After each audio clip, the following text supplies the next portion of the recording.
turn the power off on your SNES.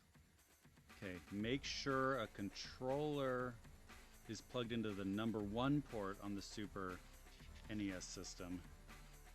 This product is not designed for use with the Super NES mouse, Super NES Super Scope, or Super NES multi-adapters. Shoot. Oh, hi. I didn't see you there. Just reading a manual, having a day, an afternoon, an early afternoon. It's noon. It's an early afternoon Pacific time. Reading a manual for a game I'm told it's called Mortal Kombat 3. It's by someone who's named Williams. So thank you to presumably Serena Williams and family for making this game. I've never heard of it before.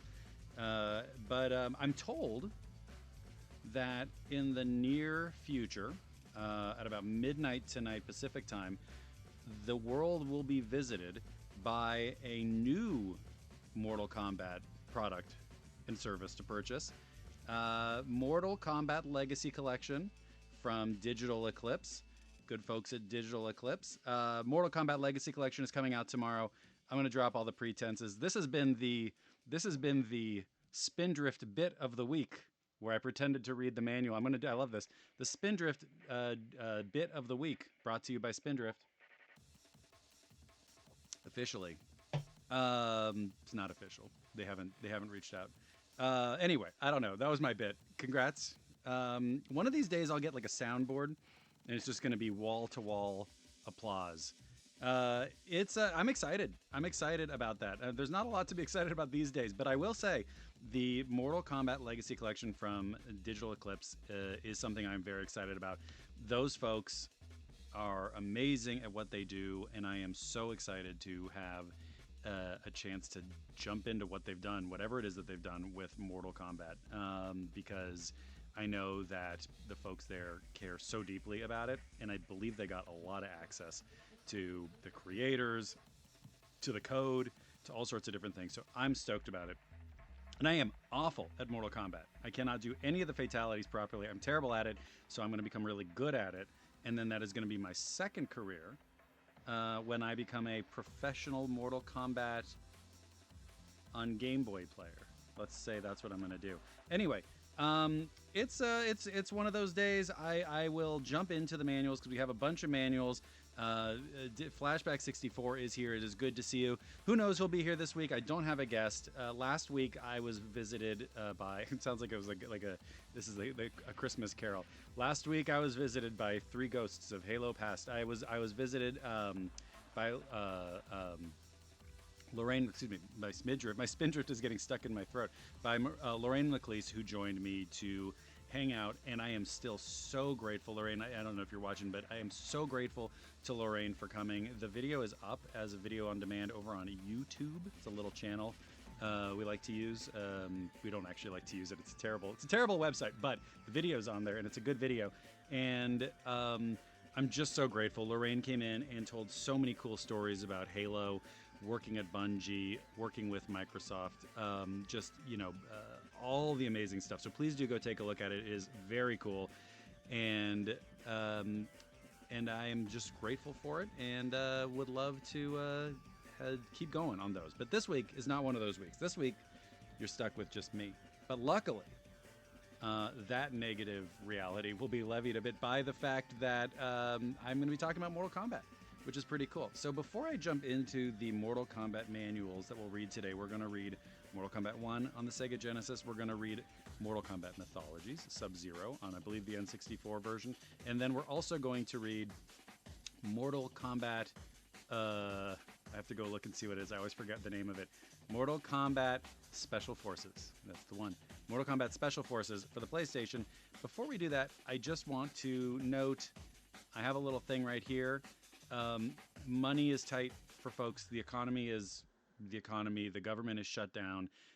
We don't have a functioning government or series of or safety net in any capacity. And so what I would love to say is just, if you are capable, if you're watching and if you are capable,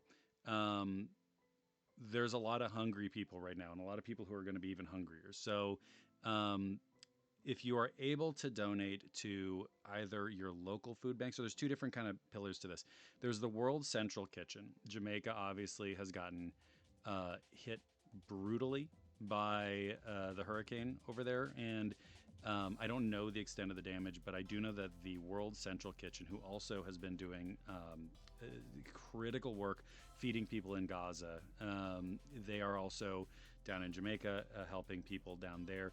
They will accept donations, cash donations, and most companies will probably will maybe match that. My company does, Riot does. So I donated and then requested a match. The folks in Jamaica are going to really need it, and the World Central Kitchen is a great organization all around. So please do go to wck.org to donate to them. There's also here in the States I'm hoping short-lived pause of SNAP benefits for folks who need the assistance from the government. The government, the Trump White House. Let's be very clear about who this is. Trump and his folks are essentially blocking the ability for SNAP benefits to make it out to people. They are starving people and they are hurting people, and that is going to put an incredible amount of pressure on food banks. Food banks do incredible work. Food banks are a lifeline for so many people, and without the added, without having SNAP benefits, food banks have to pick up all the slack. And so, if you are able to, please find your local food bank or find a food bank. You can go to feedingamerica.org, find your local food bank down there, and please try to find a food bank to donate to directly. I donated to the Contra Costa Solano County Food Bank because that's where I live. But they're everywhere. You can just type in your zip code and you'll find the nearest one. But they can do quite a bit with even a little bit of money. So if you can do it, please do it. People are hurting. We're having fun here on the show, but these are pretty serious times. So if you can, please try to find a way to donate a little bit. Anyway, that's that. Let's hope that we can get to a better place soon with all of this. But for our purposes today on the show, I want to celebrate the launch of. I don't know how to do. See, this is I'm not a professional. I don't know how to do a good transition. So please bear with me. I am so excited about the Mortal Kombat Legacy Collection, and in excitement and in celebration of it. This is obviously not an official partnership. This is no Spindrift. This is not the Digital Eclipse partnership of the week. It is the Spindrift unofficial partnership of the week. Partnerships. But I'm just excited. So as a fan, I'm excited about the launch. It is out at midnight Pacific time. And I just thought, you know what? Let's read some Mortal Kombat manuals. I don't actually know. I've never really looked at them. But there is a lot going on, and I presume a lot going on in some of the offshoot manuals. But let's go ahead and jump into what I think you're all most excited about. A little news clip about the first game we're going to be reading about. Here we go. It's important stuff, so I'm going to turn the music off. Christmas stocking. Video games have become a $4 billion a year business, and a great many children, as you parents know, have put them on their Christmas lists. As ABC's Bill Greenwood reports, there is a growing concern on Capitol Hill that parents who buy some of those games may not realize just how much violence they're getting. Now, I know this is well-worn ground. We all know this, but I do want to watch this for 2 minutes because there are some good moments throughout this thing. So let's watch the news. One of the most vicious games is called Mortal Kombat. Yeah. The objective is to finish off your opponent violently. That's right. Another method is decapitation. Critics, including the National PTA, say such video games contribute to violence in real life. This Mortal Kombat, when I first saw it in the arcade, scared the living hell out of me. So, we can swear on this episode because it's about Mortal Kombat. It scared the shit out of me. And television's Captain Kangaroo says parents are not paying enough attention. Understand that these are not harmless toys, that they can indeed cause great emotional and other damage to a child. Congress will be asked to establish a rating honestly system fair. to protect children from gruesome games. We now require warning labels on toys that can potentially damage children's bodies. Why not do so on a toy that can damage their minds? Barry Rhodes bought the game anyway, since it takes a special code to activate the violent scenes, which he says are a part of life. Hold on. It's there, so I'm not going to try to hide my daughter from that. Even I love the idea that the fatalities in Mortal Kombat are just a part of life. This is like sure, you're not going to shield your kid from like some aspects of real life. You're like, like you're not going to pretend that people don't smoke cigarettes sometimes or have drinks. Like I get that, but I like the idea that setting someone on fire or ripping their head off is just one of those things that happens in life, and you don't want to shield your kids from it because God knows what if they come across a situation like that one day. They'll be unprepared. so, the giant Sega Corporation recently introduced a voluntary system to rate video games for use by a general audience, those over 13 and over 17. But Age there are lots ratings. of places where youngsters can play video games without such guidance or adult supervision.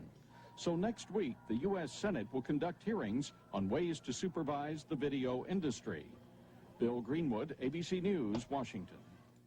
And thus begun my career in video game age ratings, with the ESRB being an industry-led group to avoid specifically that. I'm actually pretty open generally to government, well, not these days, in a functioning government run by people who aren't garbage. I believe in regulations. I think that there can be some good. I think in this instance, it's probably for the best that we didn't have Joe Lieberman running the age ratings agency for the United States. So, congrats. So yes, Mortal Kombat, as we learned from that father, a game about real life and just the things that happen to people on a regular basis in real life. Let's go ahead and read from Mortal Kombat. Hello, Mortal Kombat. This is a manual that I think a lot of us know from Arena Games, one of my favorite publishers. I'll tell you that much. We're going to read a little bit about Mortal Kombat, the first, with the code. I also like that they're like, well, it's got a code. It's still Mortal Kombat. You're seeing the sweat. All right. It's a good start. Okay, so the Mortal Kombat manual for the Sega Genesis begins with a comic book. The Shaolin Tournament for Martial Arts. For ages, it was a competition of honor and glory. Noble warriors from around the world were invited to take part, each seeking to win the title of Grand Champion. But that was a long time ago, before the tournament was corrupted by the evil demon Shang Tsung, a warrior who took not only the lives of his opponents, but their very souls. I like the customer service hotline right here. Just in case you have any questions about Shang Tsung, he is available to answer them for you at 516-624-9300. You got Goro down here with the aid of his pupil Goro, a hideous half-human dragon. Tsung began domination of the contest, which has lasted for centuries. Today, 500 years later, the contest begins anew as warriors once again gather to partake in Mortal Kombat. Let the tournament begin. Make sure the power switch is off. Insert your Mortal Kombat game cartridge as described into your Sega Genesis manual. All the good stuff there. Rules of the tournament. The Shaolin Tournament for Martial Arts is more than a simple exhibition. Each of its combatants has been invited for his extraordinary skills, or hers, and each in accepting has wagered his very life upon them, or hers. The tournament structure, as simple as it is ancient, tests all aspects of a warrior, for only the most worthy may earn the title of Grand Champion. It tells you a little bit more about this. It tells you about your hit meter, your timer, and the other player's hit meter. An ancient proverb declares a warrior to be his own worst enemy.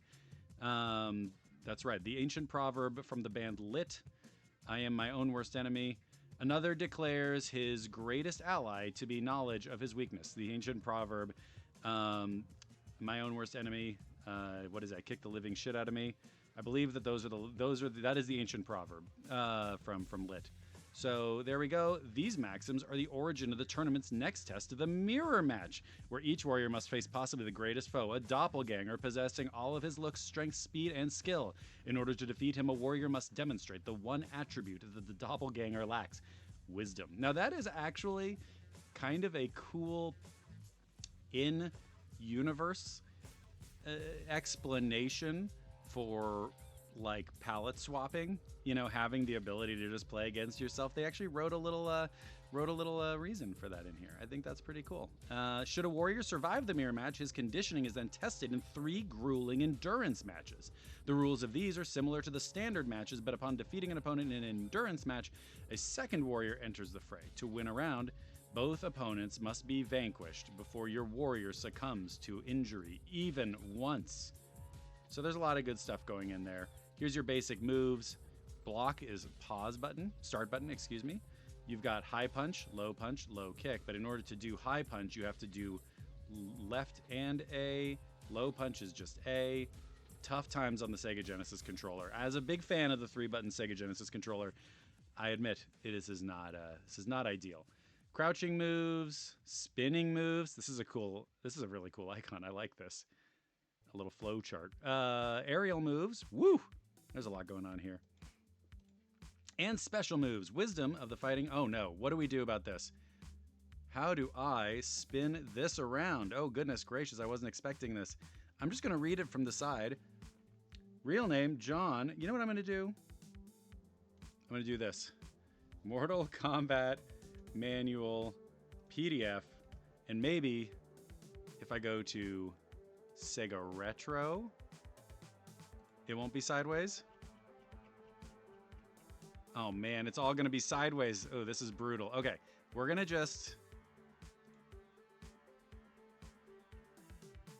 I got it, don't worry. Now we're talking. Look at this, we're doing it on the fly. We'll do it live.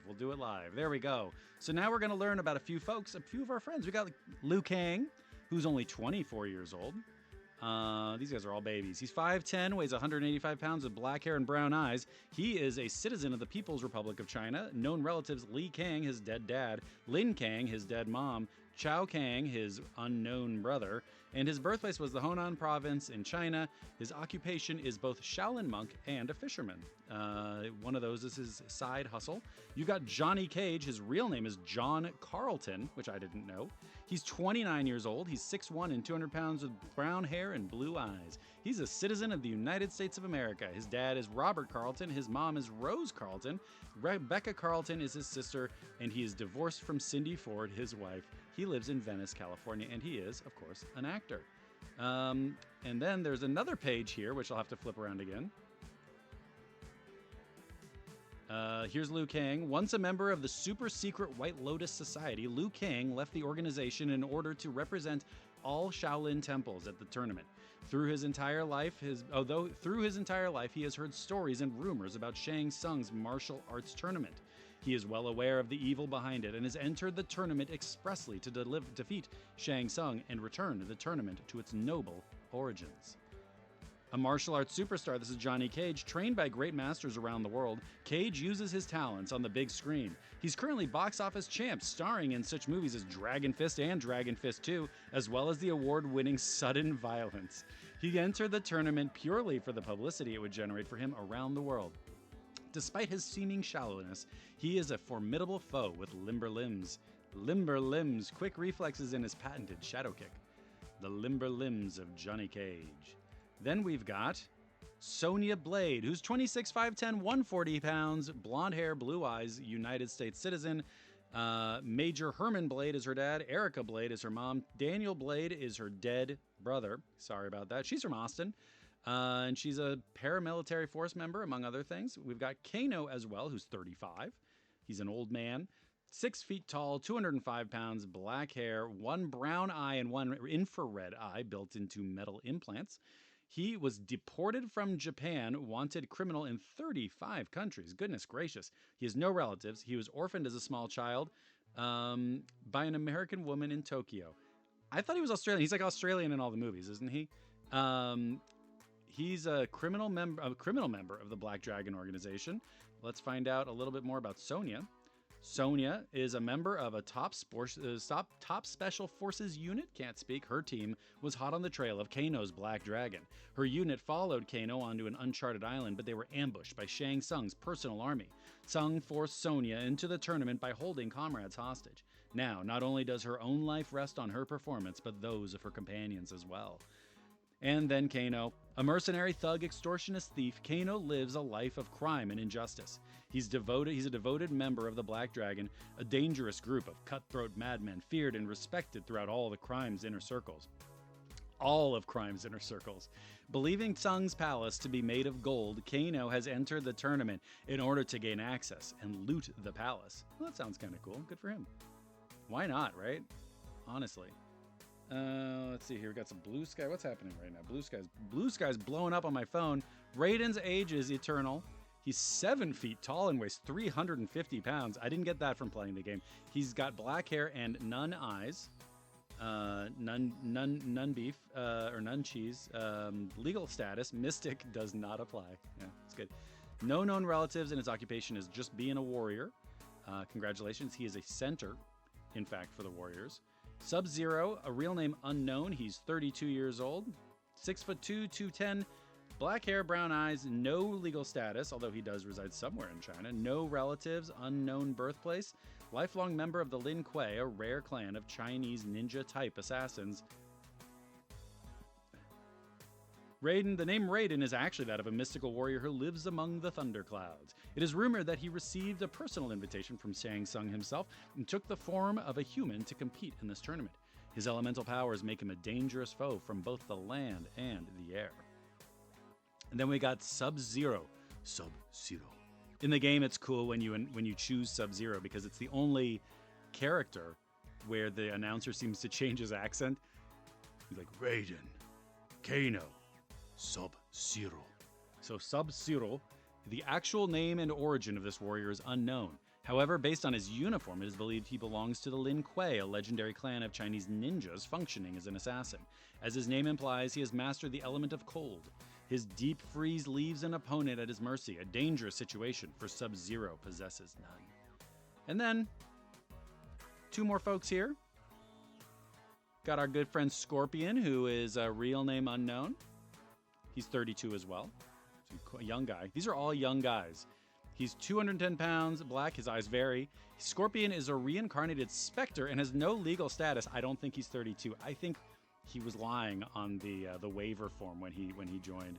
He looks older, yeah. In Flashback 64, this art is pretty cool. It is true. I think it's pretty neat. He has a wife and child in a former life. Yes, that's right, tragically. Birthplace in a former life, unknown, as Scorpion, also unknown. Occupation in former life, unknown, as Scorpion, revenge. His occupation, revenge. And who can blame him? Goro is 2,000 years old. He's 8'2" and weighs 550 pounds. As you get really old, as you sort of like wind up kind of coming to the end of your natural life, a lot of times people lose weight. They get shorter. And at 2,000 years old, Goro is holding steady at 8'2" and 550 pounds. So he's drinking his Ensure. I'll say that much. He's got black hair and red eyes. Legal status, Earth Nun, Outworld, Prince of Kwatan. His dad is King Gorbak. His mom is Queen Mai, and Goro also has 7 wives. Sure, congrats, I guess. He's from Utah.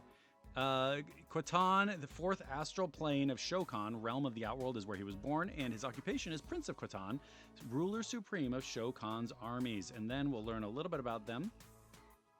Like Sub-Zero. Scorpion's true name and origin are not known. It is believed, however, that he is a fallen ninja granted the opportunity to avenge his death at the hands of the Lin Kuei. He has been given a new body and uniform which mocks the Lin Kuei's with its cowardly yellow color. And in a 2,000-year-old half-human dragon, Goro remains undefeated for the past 500 years.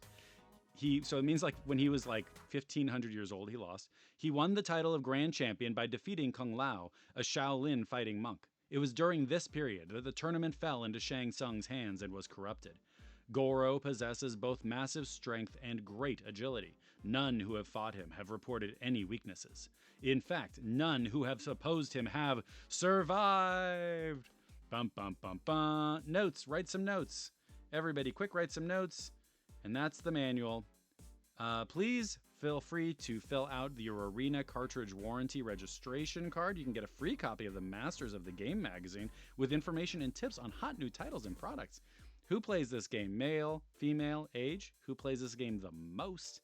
I like this. Why was the game purchased for players? Self-purchase, requested gift, unrequested gift.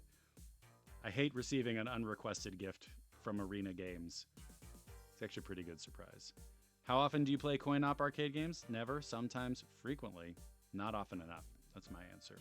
So there you go. You can also buy Spider-Man and X-Men, Arcade's Revenge. But why would you when you have Mortal Kombat on the Sega Genesis?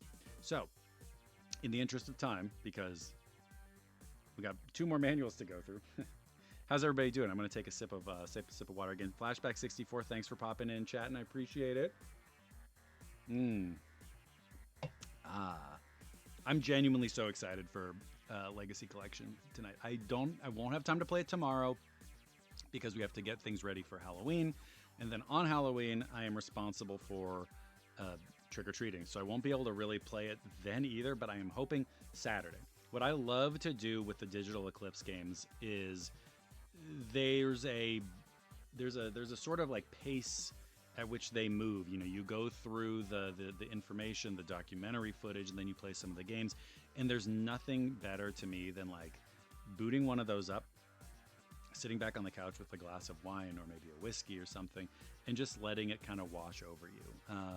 They are master storytellers for games, and again, they care so much, and it just comes through in every little thing. They really care about this stuff. Good folks too. So there's that.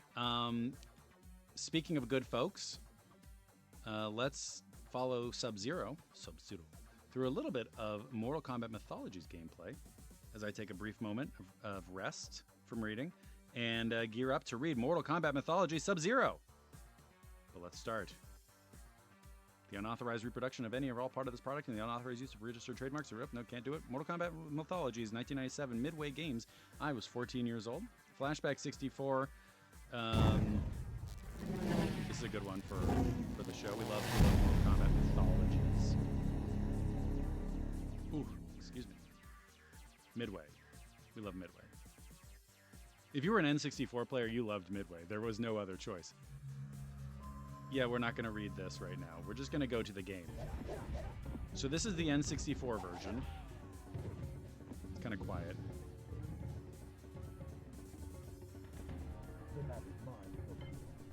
Oh, that is a real N64 menu UI. Okay, so honestly, I know that this game isn't beloved necessarily. I think they could do something real cool with it. Like a remake would be pretty neat. I bet you could do something real cool with this concept. Huh, Sub-Zero's here. Oh, gross. Oh. That was real gross. Well, anyway, that's Mythologies. There he is. That's how I climb. That's what I look like when I'm climbing down a rope. Just all arms. Keep those legs hanging. Keep them swinging wildly, my man. This is a cool scene. Well, that's Mythologies with Sub-Zero. Hey, Miv Chan is in the chat. Hello, hello, hello. I was talking earlier on the chat about how great it was to have you on, and that was very, very cool. So thank you for joining. Tobias and I shared a Class T, the Class at. Oh, okay. Is that AAOZ? What does AA of Z stand for? I'm done. AA of A. I can't think today. But Maeve Chan is in the chat. It is so good to see you. Thank you so much. And I guess you shared a class with Tobias, the Tobias from Midway and Mortal Kombat. That's pretty darn cool.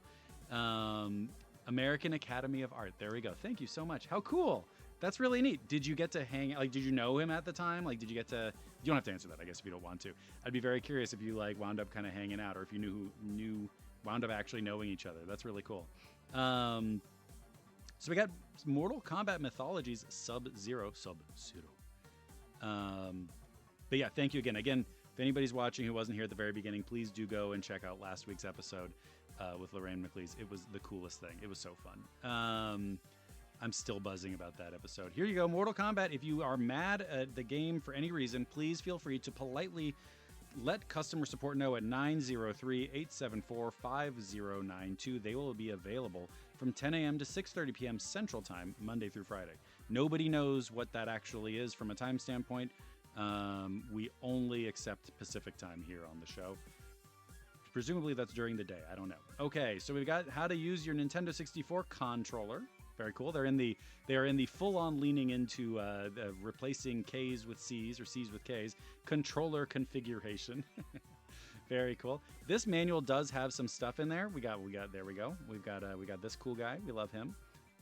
I really enjoy this because all of these are just like cool photos of dudes. Let's take a look. Let's take a look at Raiden. He looks pretty self-satisfied. I think he looks sort of like a guy who's just like, yeah, I'm good. I'm good. He's very excited about Polar Blast and Ice Clone. Got Herbal Boosters, Urn of Vitality. You know, we don't need this too much. The Shield of Invincibility, the Map of Elements, Shinnok's Amulet, Key Elements. We've got Sub-Zero over here. Appears to be retaining a lot of water. So, I'm not sure what's going on there, bud, but maybe cut back just a bit on some of the supplements. But we got that. Key Elements, the Shin, the Bridge of Immortality. We're here for the story stuff. Oh, God, it's not going to load. There we go. The quest, Mythologies. And here we go. Mythology. Noun, plural, mythologies, abbreviated myth. A body or collection of myths belonging to a people and addressing their origin, history, deities, ancestors, and heroes. To be a story or fable relating to gods and or supernatural elements. Shao Kahn wasn't the first to attack our realm. Thousands of years ago, Shinnok existed as an elder god. The elder gods are the true rulers of all realms. They watch as worlds are created and destroyed and govern the realms with untold eons of wisdom. Shinnok, however, gave in to greed and illusions of false power by the new realm of Earth. If he could have that realm to himself, he would have power unmatched.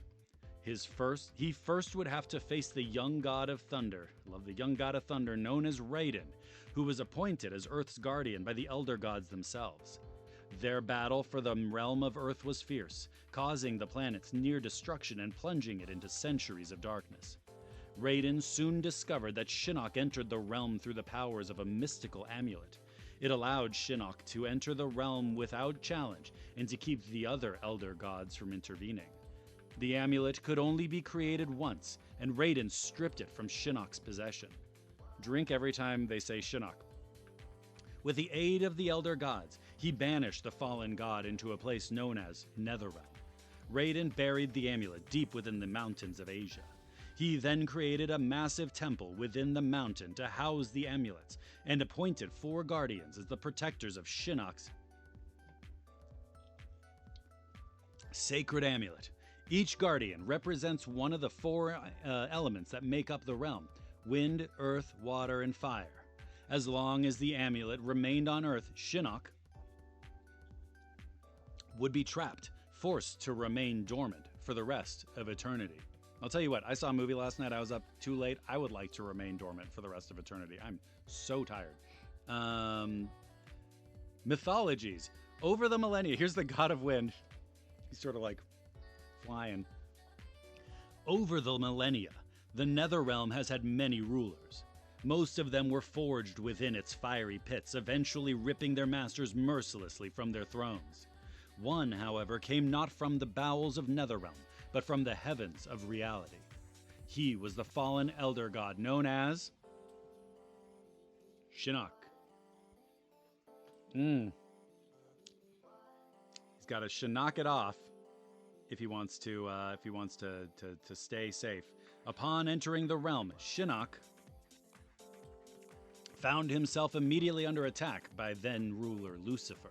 He would exist tortured and tormented by the dregs of hell for thousands of years until he met Quan Chi.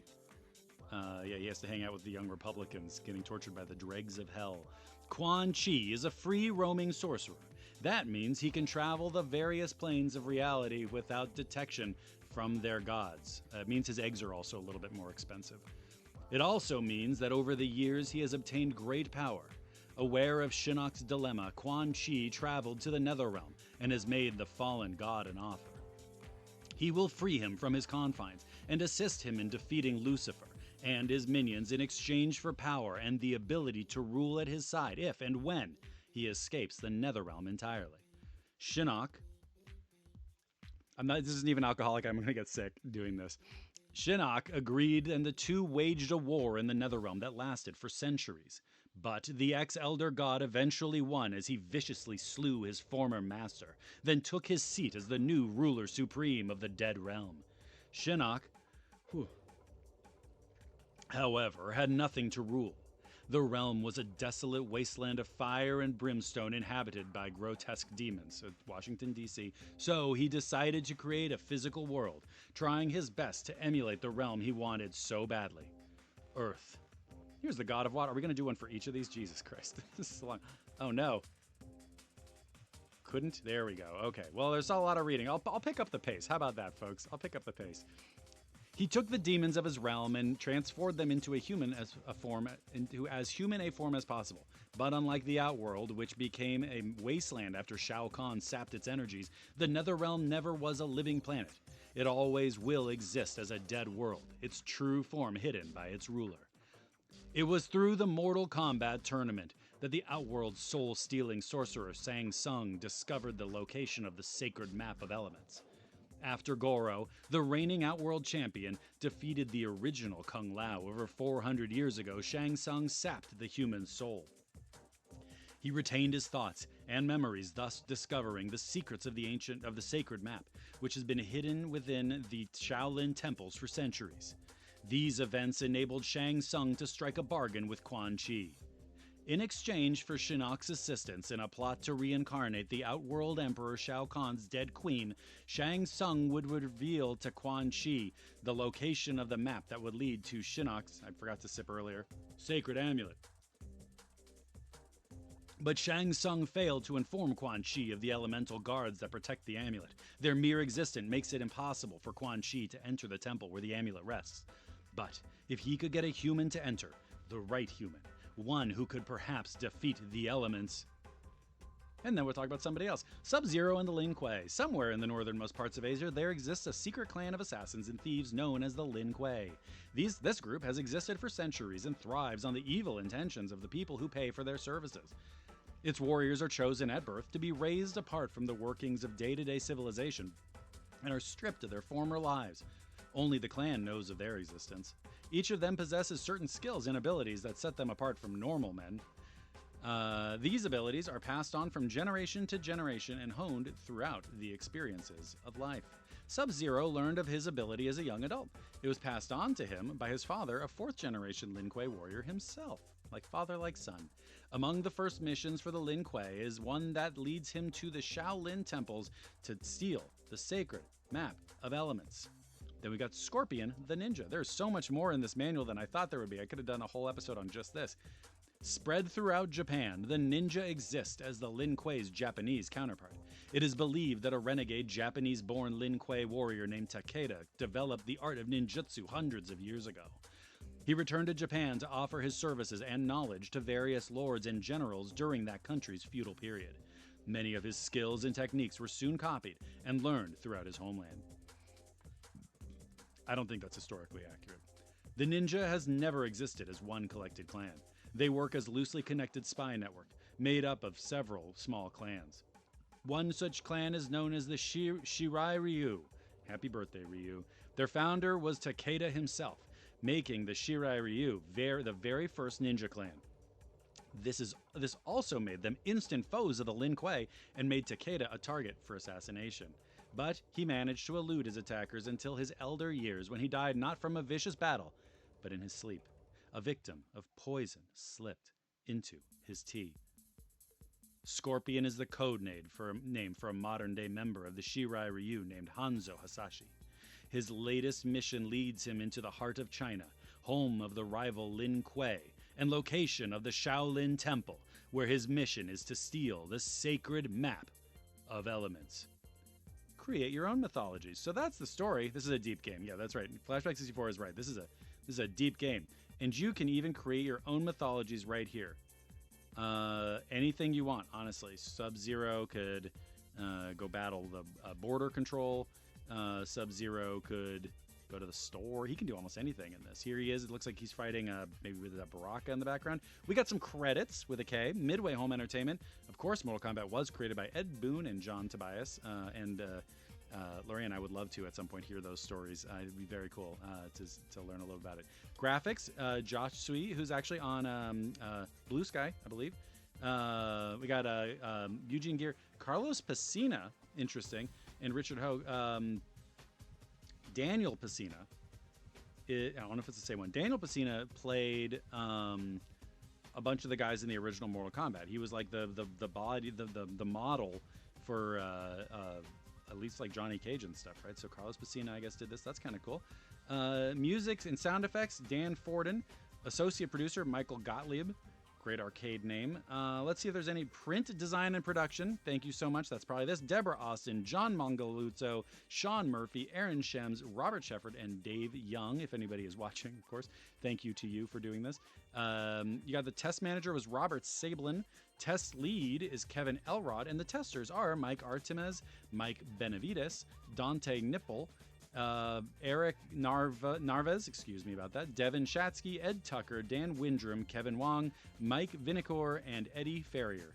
So special thanks to some other cool folks here and viewers like you, the person playing this game. We got Avalanche Software, programming John Blackburn, Jim Henn, Gary Panaccio, Todd Blackburn, and Bob Lowe.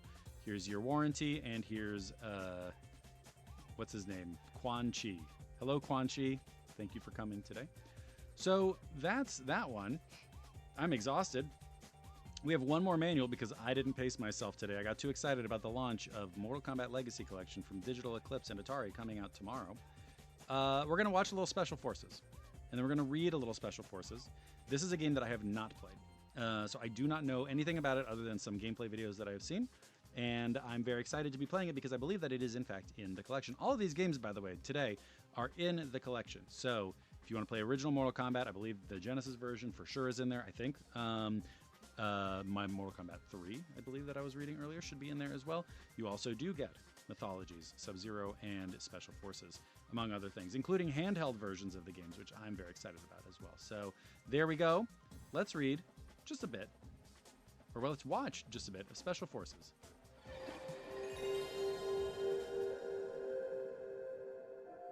God, I love that PlayStation opening. All right, let's see. Okay. I think we can just go to gameplay, right?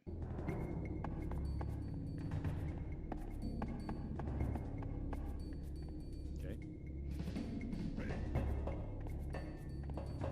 This is a real place.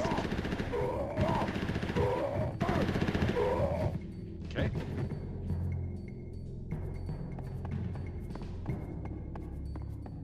Okay, honestly, this looks kind of cool. Another game they should remake.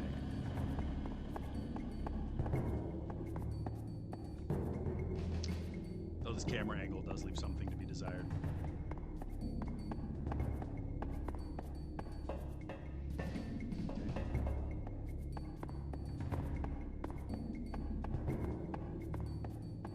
Okay, we'll go ahead and skip to some more gameplay. Mortal Kombat Special Forces. Jax runs around in total silence. Okay. Well, access computer. There we go. Okay, that's what I wanted to see. So that's Mortal Kombat Special Forces. Let's read a little bit about it. So there you go. Here you go. Mortal Kombat Special Forces by Midway for the Sony PlayStation. Rated M for mature by the ESRB, a game with a rating logo on it from the industry-led association that was built to defend against Senator Joseph Lieberman as he got mad about Mortal Kombat. Actually, we had that way back when. Got an M on this, Mortal Kombat 3. It's exciting stuff. If you're playing an M game, that means that you're a real grown-up. That's mature. That means that you are a mature person, and that makes you inherently cooler. So think that's the takeaway from being a video gamer forever. Being a gamer. We're not gamers. Gamer is a derogatory word. Okay, so here's the controller. Very cool stuff. I do like all this green on screen. You know, one thing I'm realizing is I don't know much about color blindness or anything like that. If anybody does have things like color blindness, I would love to know if when I'm sharing manuals, if anything is hard to see, harder than like you would expect it to be. Like, obviously it's going to be a little bit hard because it's a small screen, but like in terms of like, if it's literally impossible to see or really hard because of color blindness, I'd love to find out. I don't know anything about it, and I don't want anybody to be like, being blocked out by it. So let me know. The story, one of the earliest stories that established the Mortal Kombat universe was the relationship between Jax and Kano. That's not in my experience. I'll tell you that much.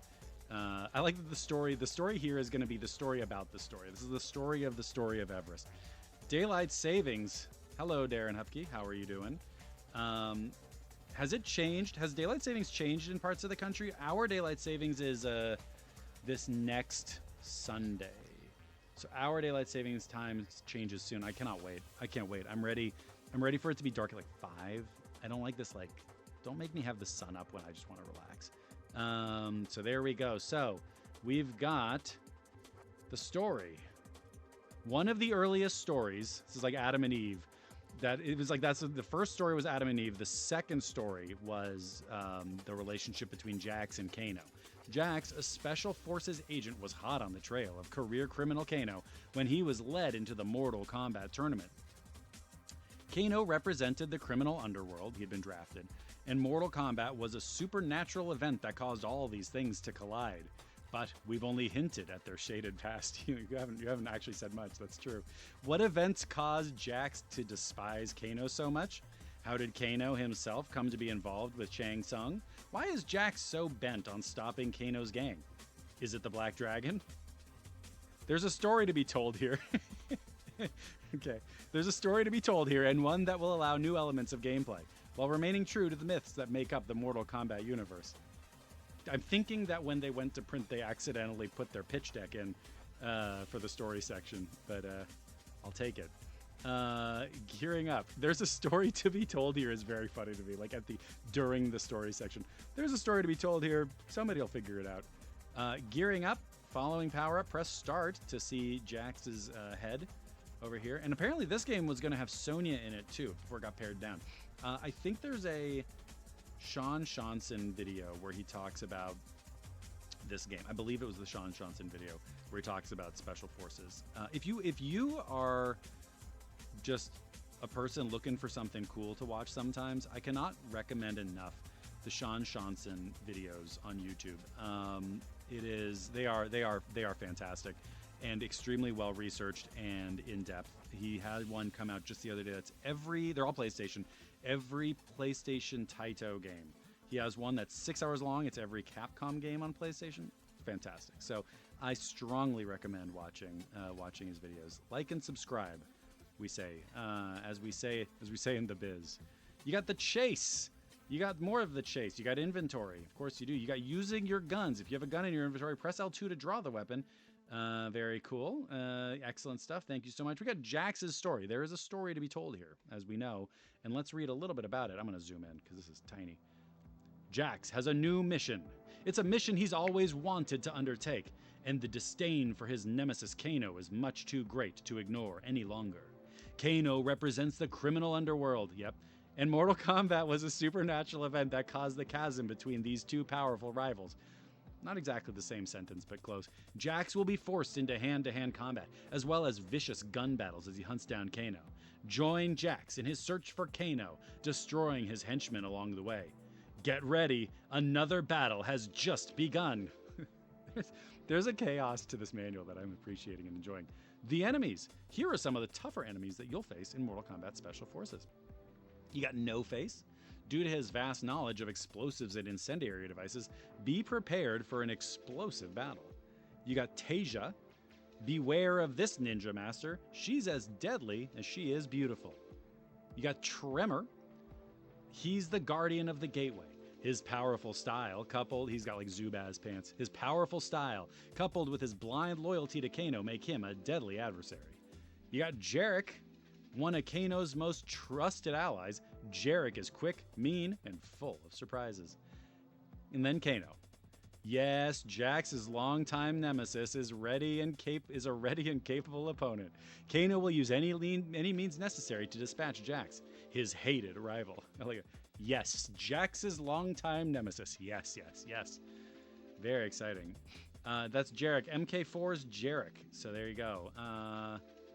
Here we are. Keys, metapacks. Throughout the game, many items will be available to strengthen your health, add to your arsenal, or give you access to doors and other areas. Free lives, grab as many as you can. You'll need them. Don't pass on one of these metapacks. Keep your health up so you can stare down the fists and guns of your opponents. Weapons, look for machine guns, rocket launchers, grenade launchers, and sniper rifles. They all provide a different defense against your enemies. It's not defense. Ammo, your gun has no purpose if you don't keep up your inventory of ammo. Grab it whenever you can. And keys, there are many doors you cannot enter unless you have a key. If you try to enter a restricted door, you will be prompted to get a specific key. As you play Mortal Kombat Special Forces, you might get a little stumped once in a while. Check out these hints and tips. Maybe they'll lend an answer to your dilemma and help you move on to the mission. Good luck. Always check your messages. Watch the upper right portion of the screen. You'll see if an enemy is nearby. When using the sniper rifle, don't wait until your enemy gets close. Press L1, zoom in, take aim, and shoot from a distance. One body shot with a sniper rifle disarms enemies. Make sure you bump your health up whenever you're low. Try moving large objects. That's good. Got some good crate pushing. Observe boss patterns and look for weakness before attacking. Conserve all ammo and health pack items. Don't use them, just conserve them. Hoard them, if you will. And that was a quick manual, but I thought that was kind of cool. Midway Games, Mortal Kombat, co-created by Ed Boon now. We don't get John Tobias in here anymore. Project leader was John Walsh. Software was John Walsh, Jonathan Murphy, Daniel Markham, and Ken Lamb. Lead artist Richard Ho. Graphics, Richard Ho, Carlos Pesina, Herman Sanchez, and David Bennett. Additional art by Tim Moran. I'm sorry. Genuinely sorry. Moran. Pronunciation. Nikola Trifunovic, Cheyenne Copper, and Matt Davis. Music and sound was by Dan Forden. Cover design, Herman Sanchez and Nick Ehrlich, and product analysts, Brian LeBaron and Pablo Garcia. Midway Home Entertainment, let's see here. Daryl DePriest. Testing manager, Hans Lowe. Testing supervisor, Steve Kramer. Lead product analyst, Weston Boucher. Product analyst, print design and production, Midway Creative Services, San Diego. Thank you so much. This is us standing here right now that we've made it through all three manuals in a record 1 hour. Darren Hupke says this game played like a poor man's Tomb Raider and Fighting Force. Yeah, that seems about right. I remember when this came out and I saw it at a Toys R Us, and I was like, this looks awesome. I would love to play this. And I don't believe that I ever even got to rent it. So I've never played it. So I hope one day. In fact, that day might be this weekend. Maybe I'll start with Mortal Kombat. No, I won't start with it. Whenever I play one of the Digital Eclipse collections, I go through the timeline. I always go through the timeline. I want to see things build. So I will probably be coming to this one last. Save the best for last, they always say. And that's what I'll be doing with Mortal Kombat Special Forces for the PlayStation. And that is the show for today. Remember, yes, Darren Hupke's right. I cannot wait for the collection. Thank you, by the way, for coming, Darren Hupke. Thank you to Flashback64. Thank you, Maeve Chen, for joining in the chat as well. Please do go look if you haven't seen it. Last week's stream with Lorraine McLeese, which was fantastic. And please do, if you are able to, again, donate to really any charity that you trust that deals with food and hunger. Right now, SNAP benefits running out, so you can find your local food bank at the URL at the very bottom, feedingamerica.org. Find your local food bank, or you can also donate to the World Central Kitchen, which again does amazing work in, among other places, Gaza and right now Jamaica. It is so critical that folks can eat. We have fun, doing this stuff, but this is really important stuff. So please do if you are able to. Thank you so much for coming. Appreciate y'all. Have a good one. Go pick up Mortal Kombat Legacy Collection from Digital Eclipse. Your friends at Digital Eclipse. Again, this is not an official partnership. I just think that they do cool stuff. So thank you. Go check it out. Have a great afternoon. Thank you so much, everybody. Happy Wednesday. Spindrift Wednesday, the official day of Spindrift. Spindrift, the official drink of Wednesday. That's what I'm going for. Okay, goodbye.